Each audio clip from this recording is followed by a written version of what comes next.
ನಮಸ್ಕಾರ ಫ್ರೆಂಡ್ಸ್, ನಾವು dear hair ಕ್ಲಿನಿಕ್ಕಿಂದ ಇವಾಗ ನಮ್ಮ ಜೊತೆ ಬಂದುಬಿಟ್ಟು ಸಾಯಿಕುಮಾರ್ ಸರ್ ಇದ್ದಾರೆ. ಇವರು ಆಲ್ಮೋಸ್ಟ್ ಒಂದು 6 ಮಂತ್ಸ್ ಆಗಿದೆಯಾ ಸರ್? ಓಕೆ, 6 ಮಂತ್ಸ್ ಮುಂಚೆ ಬಂದು ನಮ್ಮ ಹತ್ರ ಹೇರ್ ಟ್ರಾನ್ಸ್ಪ್ಲಾಂಟ್ ಮಾಡಿಸ್ಕೊಂಡ್ರು.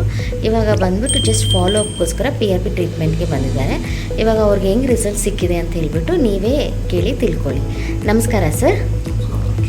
ಸರ್, ನಿಮಗೆ ಇವಾಗ ರಿಸಲ್ಟ್ ಚೆನ್ನಾಗಿ ಸಿಕ್ಕಿದೆಯಾ ಸರ್? ಚೆನ್ನಾಗಿ ಸಿಕ್ಕಿದೆ. ಇವಾಗ ಕೂದಲು ಹೇರ್ ಫಾಲ್ ಆಗೋ ಪ್ರಾಬ್ಲಮ್ ಏನಾದರೂ ಇದೆಯಾ? ಹೇರ್ ಫಾಲ್ ಆದರೂ ಆ ಜಾಗದಿಂದ ಕೂದಲು ಬೆಳೀತಾ ಇದೆ ಅಲ್ವಾ ಸರ್ ನಿಮಗೆ? ಇವಾಗ ನಾಟಿ ಮಾಡಿಕೊಂಡು ನಿಮ್ಗೆ ಏನಾದರೂ ಕಷ್ಟ ಆಯಿತಾ ಸರ್?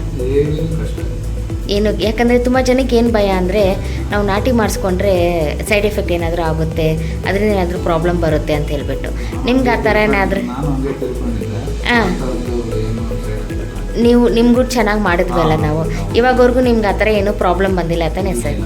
ಇದರಿಂದ ನಿಮ್ಗೆ ಒಳ್ಳೆ ರಿಸಲ್ಟ್ ಸಿಕ್ಕಿದೆ ಹೊರತು ಬೇರೆ ಏನೂ ಇಲ್ಲ ತಾನೇ ಸರ್? Thank you friends.